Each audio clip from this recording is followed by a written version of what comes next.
हाहाकार मच गया हो। शिव विरोधी की जो दशा होती है, शिव गणों ने सबको प्रदान किया है। इधर सती मैया मरने से ठीक पहले राम जी से वरदान मांगती है, प्रभु जन्म जन्म शिव पदया।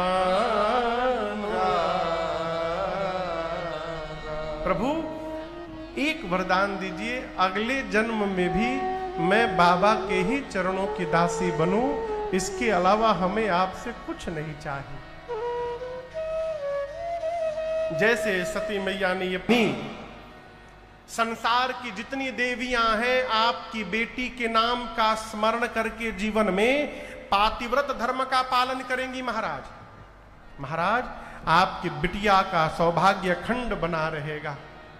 आपके बेटी के कारण आपको संसार में यश की प्राप्ति होगी। जितना बढ़िया था नारद जी सब बता गए। हिमांचल जी बोले कि दोष नहीं है का? नारद जी बोले बेटी में तो नहीं है, लेकिन इनके जो पति बनने वाले हैं उनमें थोड़ा दिखाई दे रहा है। बोले बताइए। नारद जी बोले क्या बताएं? अगुण अमान मातु पितु हे।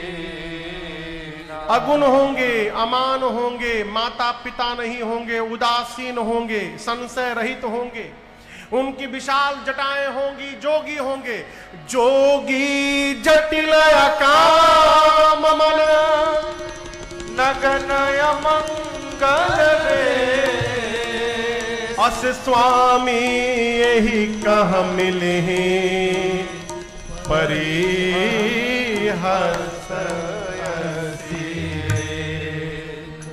आपकी बेटी का पति जोगी होगा, उसकी विशाल विकराल जटाएं होंगी। ना हिमांचल जी बोले क्या बोल रहे हैं नारद जी? नारद जी बोले असली तो बोल ही नहीं रहा हूं, असली बता दूं? बोले एहू से खतरनाक है का? बोले महाराज नंगा रहेगा, कुछ नहीं पहनेगा, अमंगल वेश बनाकर घूमेगा। उसके माता पिता नहीं है, पहले थे अब नहीं है, ऐसा नहीं है, शुरू से ही नहीं है, प्रारंभ से ही बिना माई बाप का है। मान सम्मान से परे रहेगा, अगुण होगा। आपकी बेटी का पति ऐसा ही मिलेगा, ये मैं नहीं बोल रहा हूं, बिटिया की हाथ की रेखा ऐसी बता रही है। नारद जी की बात सुनते पार्वती मैया मन में गदगद हो गई है। जो जो बता रहे सारे लक्षण मेरे प्रभु में ही विद्यमान है। लगता है राम जी से मरते समय जो वरदान मांगा था श्री रघुनाथ जी ने मुझे प्रदान कर दिया। मैं बाबा के ही चरणों की दासी बनने वाली हूं। मां भवानी गदगद हो गई मन में। उपजे शिव पद कमल सनेहू, मिलन कठिन मन भासन देहु। हिमांचल जी नारद जी को किनारे ले जाकर बोले कि दूल्हा बदलने का कोई स्कीम रखे हैं आप? दूल्हा बदल दीजिए। नारद जी बोले हम क्या बदलेंगे? मेरे पिता ब्रह्मा ने आपके बिटिया के ललाट पर जो रेखाएं खींच दी हैं, देव दनुज नरनाग मुनि को न मेटनिहा, कोई नहीं मिटा सकता महाराज। दूल्हा तो यही मिलेगा। लेकिन हम एक बात कहना चाहते हैं, जे जे बर के दोष बखाने, जो जो मैंने वर का दोष लक्षण आपको बताया, सो सब शिव पही मैं अनुमान। मुझे लग रहा है हिमांचल जी, ये सारे लक्षण केवल और केवल शंकर जी में विद्यमान है। और मैं आपसे एक बात कहना चाहता हूं, यदि भगवान शंकर से आपकी बिटिया का विवाह हो गया तो आपकी बेटी का कल्याण हो जाएगा। यही बताने के लिए मैं यहां पर आया।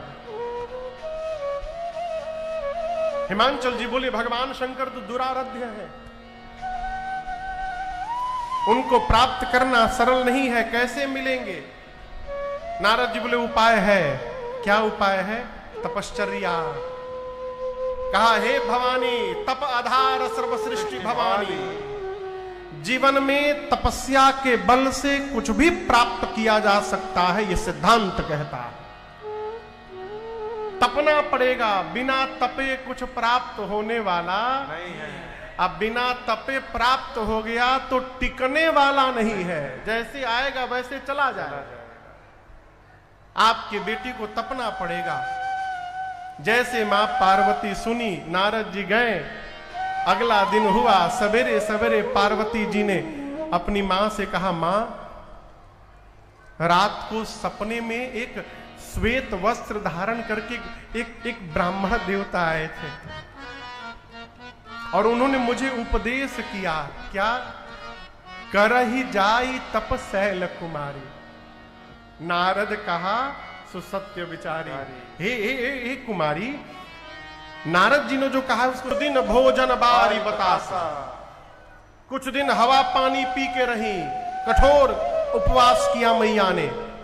फिर पता चला कि भगवान शंकर को बिल्वपत्र बड़ा प्रिय है, तो जो बिल्वपत्र वृक्ष से नीचे गिरा रहता था, उन बिल्वपत्रों को खा खाकर पार्वती मैया ने 3000 वर्ष बिताए।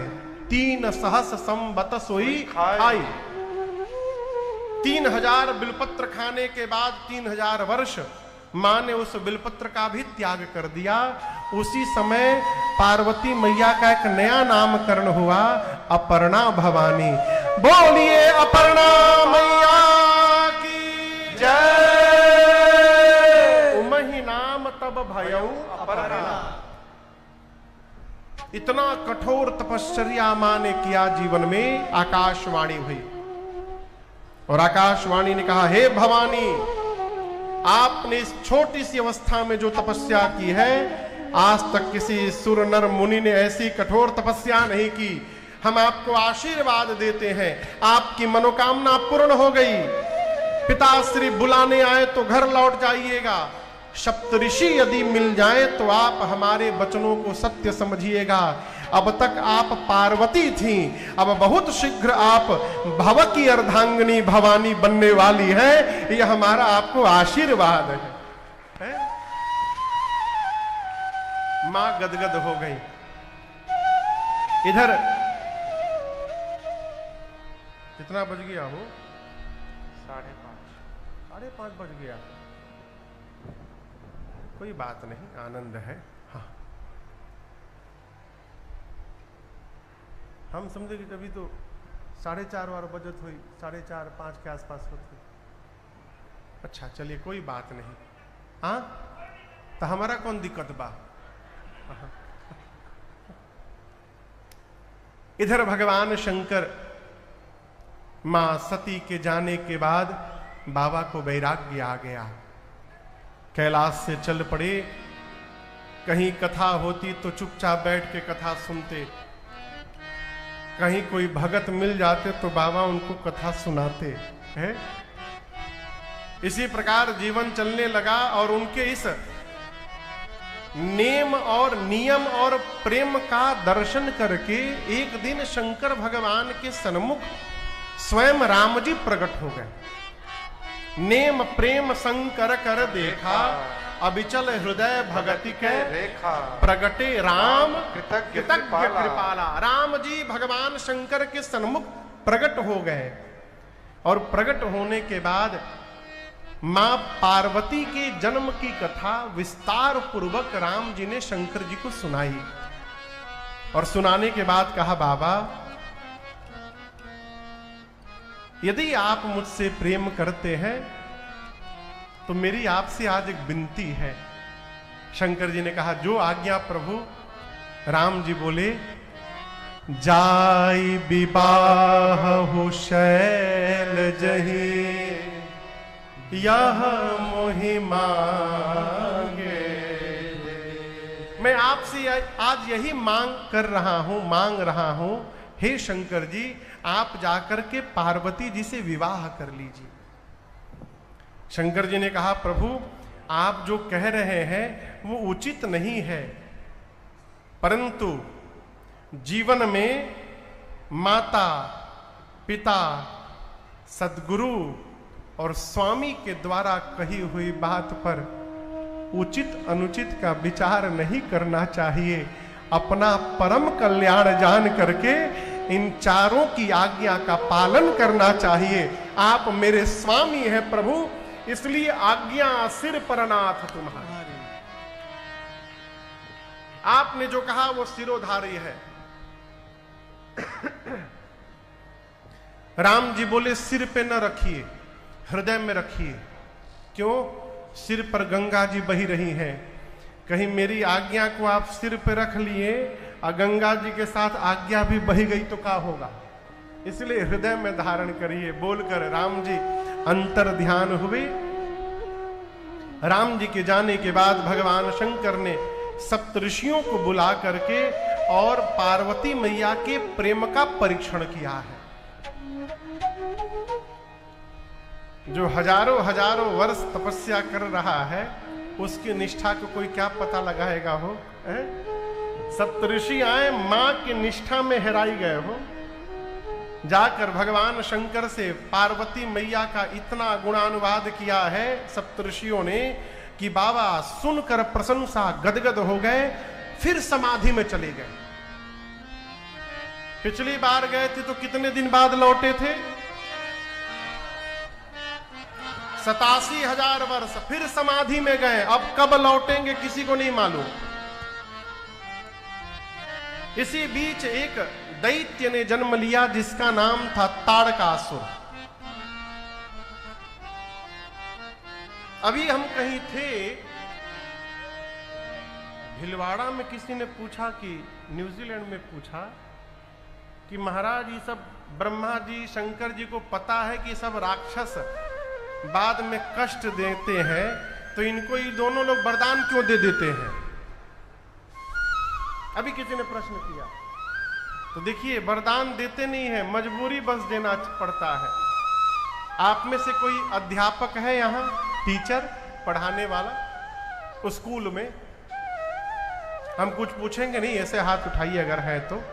हाँ, उधर बाबूजी एक बैठे हैं, उधर भैया एक जन है। ये बताइए, विद्यार्थी कितनों बदमाश हो, महाउदंड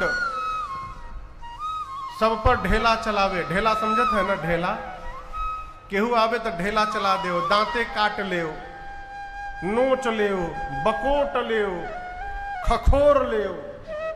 हो इतना उदंड बच्चा हो, लेकिन परीक्षा में सब प्रश्न का उत्तर सही लिख दे तो क्या मास्टर साहब नंबर नहीं देंगे?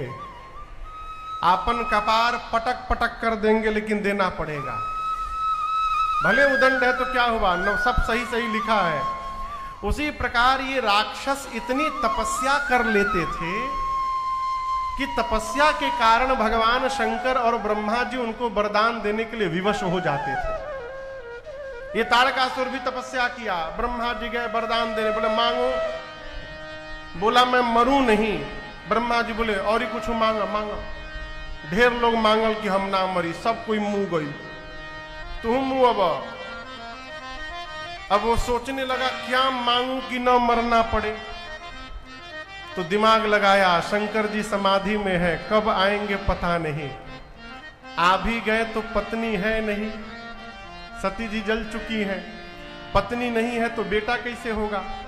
तो वरदान मांगा कि शंकर जी के तेज से जो संतान जन्म ले उसी के हाथों मेरी मृत्यु हो।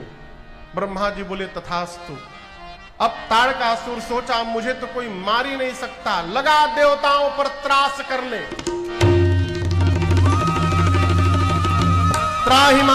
त्राहिमाम करके देवता गण पहुंचे ब्रह्मा जी के पास। इंद्र बोले ब्रह्मा जी से कि ये मरेगा कैसे, मर ही नहीं रहा है। ब्रह्मा जी बोले ऐसे नहीं मरेगा, इसने ऐसा ऐसा वरदान लिया है। इंद्र बोले फिर तो मर भया। ब्रह्मा जी बोले नहीं, पक्का मरेगा। विवाह के लिए कन्या तैयार बैठी है, आप लोग केवल दूल्हे को जगा दीजिए बाहर समाधि से। इंद्र बोले ब्रह्मा जी ताड़कासुर तो बाद में मारी, जो बाबा को समाधि से बाहर लाने जाएगा, बाबा बाहर आते उसको मार डालेंगे। ब्रह्मा जी बोले आप लोग न जाइए, कामदेव को भेजिए। कामदेव आए, आवाहन हुआ, पूरी बात बताई गई। देव कार्य के लिए कामदेव प्रभाव का विस्तार करके चले। 48 मिनट का समय लगा ब्रह्मलोक से कैलाश जाने में, और इस 48 मिनट में पूरी सृष्टि काम के वशीभूत हो गई, पूरी सृष्टि। परंतु कैलाश पर जाकर कामदेव ने देखा भगवान शंकर पर कोई प्रभाव नहीं पड़ा। क्रोध आया, एक आम के वृक्ष पर चढ़ के पत्तों के पीछे छिपकर कामदेव अपने पुष्प के बाण धनुष पर 5 विषम बाण रखकर खींचकर चला दिया बाबा के हृदय में। जैसे बाण भगवान शंकर के हृदय को भेदा, बाबा समाधिवेद नेत्र खुल गया। किसने मारा? लगे देखने तब तक सौरव पल्लव मदन बिलोका। आम के वृक्ष पर बैठे कामदेव पर दृष्टि गई, भयऊ को कंपेऊ त्रैलोका। बाबा को क्रोध आया, त्रैलोक्य कांपने लगा। बाबा का तीसरा नेत्र खुला, तापसीवती सर नयन उघारा, हितवत काम भयऊ जय छारा, हितवत काम भयऊ जय छारा, हितवत काम भयऊ जय छारा। बाबा का तीसरा नेत्र खुला, कामदेव तत्क्षण वहीं पर जल के भस्म हो गए। हाहाकार मच गया हो, देवता डर गए, निशाचर नाचने लगे, मुनि प्रसन्न हो गए। कामदेव की अर्धांगिनी मां रति रति रोते रोते आई भगवान शंकर के पास और जाकर कहने लगी, प्रभु आपने मेरे पति को जला करके भस्म कर दिया नाथ है। मेरे पति ने आपका क्या क्या बिगाड़ा था? बाबा को दया आ गई, कहे रति अब ते रति तव नाथ कर, होए ही नाम अनंग, बिनु बपु व्यापी सर्वहि पुनि, सुनु निज मिलन प्रसन्न। रति आज के बाद आपके पति का नाम अनंग होगा, वो बिना शरीर सब में व्याप्त होंगे। मां रति ने पूछा मुझे कब प्राप्त होंगे? बाबा ने कहा द्वापर में जब परमात्मा श्री कृष्ण अवतार लेंगे तो भगवान श्री कृष्ण के पुत्र प्रद्युम्न आपको पुनः पति के रूप में प्राप्त होंगे। ये मेरा वचन है आपको। रति प्रणाम करके गई। रति के जाने के बाद सारा देव समाज पहुंचा और बाहर से ही गुणगान करते करते, अरे शंकर तेरी जटा में बहती है गंग धारा, शंकर तेरी जटा में बहती है गंग धारा, बाबा तेरी जटा में, शंकर तेरी जटा में बहती है गंग धारा, शंकर तेरी जटा में बहती है गंग धारा।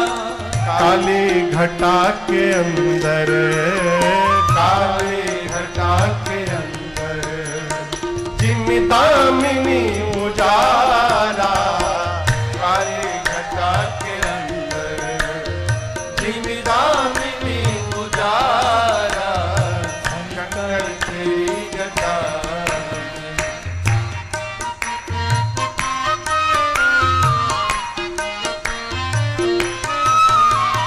गल मुंड माल राजे, शशि भाल पर विराजे, गल मुंड माल राजे, शशि भाल पर विराजे, और डमरू निनाद बाजे, डमरू निनाद बाजे, घर में